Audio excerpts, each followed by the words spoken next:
Hello friends, आज मैं आप लोगों को 12th क्लास अकाउंटेंट से लेसन नंबर 6 जिसका नाम है रिटायरमेंट ऑफ अ पार्टनरशिप, ठीक है, उसका हम पार्टनर्स कैपिटल अकाउंट बताने जा रहे हैं। इसमें सबसे पहले आपको रिवैल्यूएशन अकाउंट बनाना होता है, जिसका प्रोसेस सेम है जैसे कि आप पिछला लेसन में भी पढ़े हैं। रिवैल्यूएशन अकाउंट जिसमें एडमिशन या फिर आप रिकन्स्टिट्यूशन भी बोल सकते हैं। जिस तरह से वहाँ पर रिवैल्यूएशन अकाउंट बना था वहाँ उसी तरह से यहाँ पर भी बनेगा। तो जो रिटायरमेंट में पार्टनर्स कैपिटल अकाउंट बनते हैं उसमें दो तरह का पार्टनर यहाँ पर हो जाएगा। एक हो जाएगा जो रिटायर करने वाला पार्टनर होता है और दूसरा जो रिमेनिंग है, यानी अभी भी उस बिजनेस में बचा हुआ है। तो रिटायर करने वाले पार्टनर्स का कैपिटल अकाउंट अलग बनाइएगा, रिमेनिंग जो होगा उसको अलग बनाइएगा, जिसमें आपका गलती होने की चांसेस 0% होगा। नहीं तो अगर आप दोनों मिलाकर बनाइएगा, कॉम्बिनेशन करके बनाइएगा तो आप बना सकते हैं। वैसे भी ऐसा नहीं कि नहीं बनता है, लेकिन वहाँ पर गलती थोड़ा सा होने की चांसेस बढ़ जाती है। इसलिए आप बनाइए तो अलग अलग बनाइए तो ज़्यादा बेहतर होगा। जिसमें सबसे पहले हम आपको रिटायरिंग जो है उस पार्टनर्स कैपिटल अकाउंट के बारे में बताने जा रहे हैं।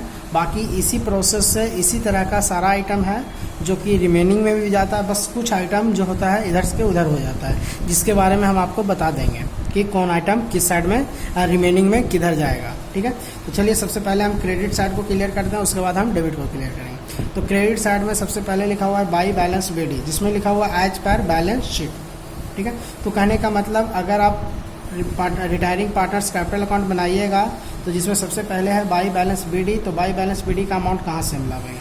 तो सर आपका जो क्वेश्चन होता है, क्वेश्चन यानी बैलेंस शीट होगा, तो बैलेंस शीट के अगर लायबिलिटी साइड में किसी भी पार्टनर्स का कैपिटल होगा तो आप बाई बैलेंस बीडी करके दिखा दीजिएगा। वैसे आपका ज़्यादातर क्वेश्चन में लायबिलिटी में ही कैपिटल मिलता है, तो यहाँ पर आपको एनी हाउ लिखना ही पड़ेगा बाई बैलेंस बीडी और कैपिटल लिख दीजिएगा। लेकिन यहाँ पर आप सिर्फ रिटायरिंग का बना रहे हैं तो सर रिटायरिंग का ही कैपिटल लिखिएगा।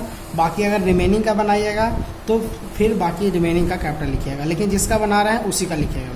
उसके बाद है by remaining partners capital account, जिसमें आपको यहाँ पे देखिए लिखा हुआ एडजस्टमेंट ऑफ गुडविल। तो गुडविल का जो एडजस्टमेंट करते हैं उसके लिए हम रिमेनिंग पार्टनर्स कैपिटल, यानी जो पार्टनर बचा हुआ है सबका नाम लिख के उसका कैपिटल अकाउंट करके उसका अमाउंट दिखा देंगे। ठीक है, ये आपका आता कहाँ से है सर? तो अकाउंटिंग ट्रीटमेंट में जो गुडविल होता है, जिसमें नॉट अपियरिंग का जो गुडविल होता है उसके लिए ये है सर। ठीक है, उसके बाद नेक्स्ट आपका है रिजर्व फंड। अब रिजर्व फंड को आप बांट देते हैं old partner old profit sharing ratio से, और यहाँ पर रिटायरिंग है तो रिटायरिंग का लिखिएगा, और जो रिमेनिंग होगा बनाइएगा तो रिमेनिंग में लिखिएगा। ठीक है, तो इबरता ओल्ड रेशियो में है, रहता कहाँ पर है? तो बैलेंस शीट का लायबिलिटी साइड में ये दिया हुआ रहता है क्वेश्चन में। अगर रहेगा तो दिखाएंगे, नहीं रहेगा तो नहीं दिखाएंगे।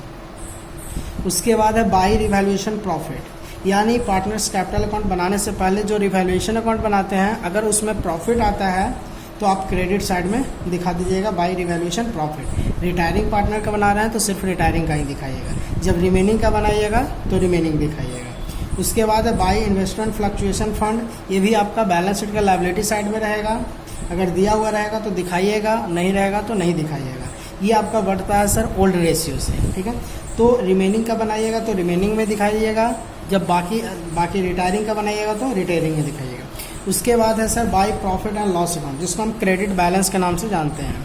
ऐसे हम क्रेडिट बैलेंस का मतलब बताए होंगे सर पिछले लेसन में प्रॉफिट के बारे में भी। ठीक है, तो by profit and loss account करके दिखाइएगा, जिसमें क्रेडिट बैलेंस रहेगा। तो जब रिटायरिंग का बनाइएगा तो रिटायरिंग का लिखिएगा, जब रिमेनिंग बनाइएगा तो रिमेनिंग। ये आवेगा कहाँ से सर? तो आपके क्वेश्चन के लायबिलिटी बैलेंस शीट का जो लायबिलिटी साइड होगा उसमें by profit and loss account करके दिया हुआ रहता है, तो यहाँ पे दिखेगा। उसके बाद है sir by profit and loss suspense account, जिसमें यहाँ पे एस्टिमेटेड प्रॉफिट करके, यानी कभी कभी क्वेश्चन के एडजस्टमेंट में लिख देता है कि एस्टिमेटेड प्रॉफिट इतना रुपया का है, तो जो रिटायर करने वाला पार्टनर होगा जो प्रॉफिट होगा उसमें से उसका हिस्सा मांगता है, तो उसके लिए आपको उसके शेयर से डिवाइड करके जो आता है उसको लिखा जाता है, यानी by profit and loss suspense account करके दिखाइएगा। ये सिर्फ आपका रिटायरिंग के केस में होता है सर, और बाकी रिमेनिंग में ये चीज़ नहीं लागू होगा, रिमेनिंग में ये नहीं रहता है। तो ये हुआ आपका क्रेडिट साइड का पूरा कंप्लीटेड, जिसमें यहाँ पर हम जो ये बताए हैं by remaining partners capital account, ये रिटायरिंग के केस में क्रेडिट में होगा, लेकिन जब बाकी रिमेनिंग पार्टनर्स का जब बनाइएगा तो ये चीज़ आपको चला जाएगा कहाँ? डेबिट साइड में चला जाएगा सर। जिसमें यहाँ पर डेबिट साइड में जब ये जाएगा तो इसके बदले में लिखा जाएगा वहाँ पर to retiring partners capital account. Retiring करने का मतलब जो पार्टनर रिटायर कर रहा है उसका नाम लिखिएगा, और बाकी सबका अपना अपना सेपरेट कॉलम में अमाउंट भी दिखा दीजिएगा। जिसका जितना अमाउंट होगा। तो कहने का मतलब ये जो है आपका चेंज हो जाएगा सर, क्रेडिट से कहाँ चला जाएगा, डेबिट में चला जाएगा। कब, जब रिमेनिंग का बनाइएगा तब, रिटायरिंग में ठीक है, रिमेनिंग में होगा तो अपोजिट हो जाएगा।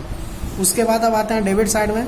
तो डेबिट साइड में सबसे पहले है टू बैलेंस बीडी एज पर बैलेंस शीट, यानी अगर पार्टनर्स का कैपिटल बैलेंस शीट के एसेट साइड में है तब आपको डेबिट में दिखाना है। अगर एसेट में नहीं है यानी लायबिलिटी में है तो देखिए यहाँ पर हम बता चुके हैं, ठीक है। तो ये एसेट में रहेगा तभी इधर दिखाइएगा, नहीं तो नहीं दिखाइएगा। उसके बाद है to profit and loss account, जिसको हम कहते हैं डेबिट बैलेंस यानी लॉस, एक्यूमुलेटेड लॉस के भी नाम से जानते हैं। तो उसके लिए to profit and loss account करके दिखाइएगा, ठीक है। डीआर बैलेंस, इसको भी बांटते हैं हम ओल्ड रेशियो से, जैसा कि यहाँ पर बताया था क्रेडिट बैलेंस, और यहाँ पर है आपका डेबिट बैलेंस। तो ये लॉस होता है, इसको ओल्ड रेशियो में बांटते हैं। ये आपको मिलेगा कहाँ सर, तो बैलेंस शीट के एसेट साइड में दिया हुआ रहता है। जब रिमेनिंग का बनाइएगा तो रिमेनिंग के एसेट से लिखिएगा, और जब यहाँ पर रिटायरिंग का बना रहे हैं तो रिटायरिंग का जितना होगा उतना रिटायरिंग का ही अमाउंट दिखाइएगा। उसके बाद है टू रिवैल्यूएशन अकाउंट, लॉस है। तो जब रिवैल्यूएशन अकाउंट बनाइएगा तो प्रॉफिट अगर आता है तो हम यहाँ पे बता चुके हैं कि प्रॉफिट के केस में क्रेडिट होता है, लेकिन अगर लॉस होगा तो उसको हम डेबिट साइड में दिखावेंगे, ठीक है। उसको ओल्ड रेशियो से बांट दिया जाता है। यहाँ पर हम रिटायरिंग का बना रहे हैं तो रिटायरिंग का अमाउंट दिखावेंगे, जब रिमेनिंग का बनावेंगे तो रिमेनिंग का भी अमाउंट दिखावेंगे। उसके बाद है टू गुडविल अकाउंट, जिसके लिए देखिए हम यहाँ पे डिनोट किए हैं already appear in the book, यानी अगर क्वेश्चन में गुडविल पहले से अपीयर रहता है। अकाउंटिंग ट्रीटमेंट में हम बताए हैं कि दो तरह का गुडविल होता है, एक नॉट अपीयरिंग का, एक अपीयरिंग का। तो नॉट अपीयरिंग के लिए तो हम यहाँ पर by remaining partners capital account लिखे हैं, लेकिन जब अपीयरिंग रहता है तो यहाँ पर चला जाता है, यानी डेबिट उल्टा हो जाता है, यानी to goodwill account already appear करके। इसको बांटते हैं ओल्ड रेशियो से। ये रिमेनिंग के भी केस में रिटायरिंग पार्टनर का भी बनाइएगा तब भी ये डेबिट ही होगा, और जब रिमेनिंग बनाइएगा तब भी ये डेबिट ही होगा, ठीक है। यानी किसी भी केस में ये चेंजिंग नहीं होगा, अपना पोजीशन इसका यहीं पे रहेगा। इसका जो पोजीशन होता है ये रिटायरिंग के केस में क्रेडिट होता है, और जब रिमेनिंग बनाइएगा तो ये डेबिट हो जाता है, ठीक है।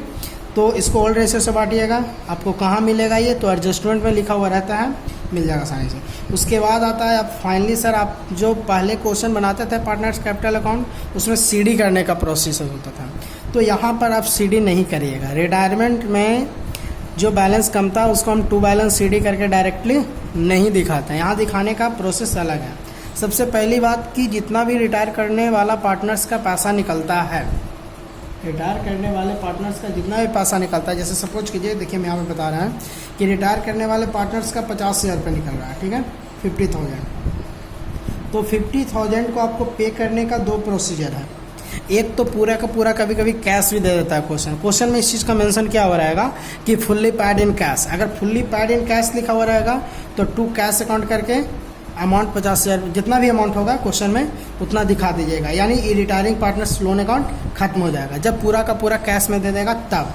लेकिन कभी कभी क्या होता है सर कि जैसे 50,000 रुपया है, इसमें बोलेगा कि हम 20,000 रुपया कैश दे रहे हैं, बाकी के 30,000 रुपया हम लोन अकाउंट में दे देंगे। तो ऐसे कंडीशन में आपको कैश भी लिखना होगा और रिटायरिंग पार्टनर यानी जो पार्टनर रिटायर करेगा ये लोन भी लिखना होगा, ठीक है। तो कैश में जितना कैश देगा उतना लिखिएगा। जैसे यहाँ पे 20,000 रुपया कैश दिया था तो 20,000 लिखेंगे कैश में, और लोन में दिया था 30,000 तो यहाँ पर लिखेंगे 30,000 रुपया। ये दोनों है जो आपका सिर्फ रिटायरिंग में बनेगा, रिमेनिंग में नहीं बनेगा। रिमेनिंग में आपका जैसे पहले सीडी करते थे टू बैलेंस सीडी, उसी तरह से यहाँ पर भी सीडी ही करिएगा, ठीक है। तो इस तरह से रिमेनिंग और रिटायरिंग का पार्टनर्स कैपिटल अकाउंट बना लीजिएगा, बशर्ते कि खाली जब रिमेनिंग बनाइएगा तो 2-3 पॉइंट पर ध्यान दीजिएगा जो नहीं दिखाया जाता है। देखिए सबसे फर्स्ट है, जब रिमेनिंग बनाइएगा तो इसको नहीं दिखावेंगे, और रिमेनिंग बनावेंगे तो ये दोनों नहीं दिखावेंगे, ठीक है।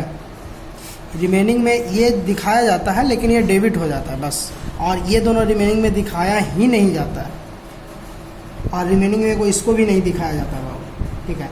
तो ये 4 आइटम जब रिमेनिंग बनावेंगे तो थोड़ा सा चेंजिंग होता है, जिसमें इसको दिखावेंगे और बाकी ये 3 को नहीं दिखाया जाता है। इसी प्रोसेस से अगर रिमेनिंग बनाइएगा तो बन जाएगा, ठीक है। अगर नहीं बनता है रिमेनिंग पार्टनर्स तो आप हमको बताइएगा, हम उसके लिए भी पार्टनर्स कैपिटल अकाउंट का एक अलग फॉर्मेट हम बनाकर बता देंगे, ठीक है। हाँ, अगर आपको किसी को प्रॉब्लम होगा कि सर यहाँ पर गुडविल एडजस्टेड का या फिर गुडविल ऑलरेडी अपीयर का नहीं समझ में आ रहा है, तो उसके लिए भी हम एक वीडियो आपको लोगों को बनाकर यूट्यूब पर अपलोड कर देंगे, जिससे कि आपको क्लियर हो जाएगा। तो इसके लिए अगर प्रॉब्लम होता है तो हमको बता दीजिएगा कमेंट सेक्शंस में जाके कि सर हमको प्रॉब्लम हो रहा है, यहाँ पर क्या होगा, किस तरह से होगा, जो हमको पता नहीं चल रहा है, तो फिर हम वहाँ पर आप लोग को बता देंगे। ठीक है, ओके।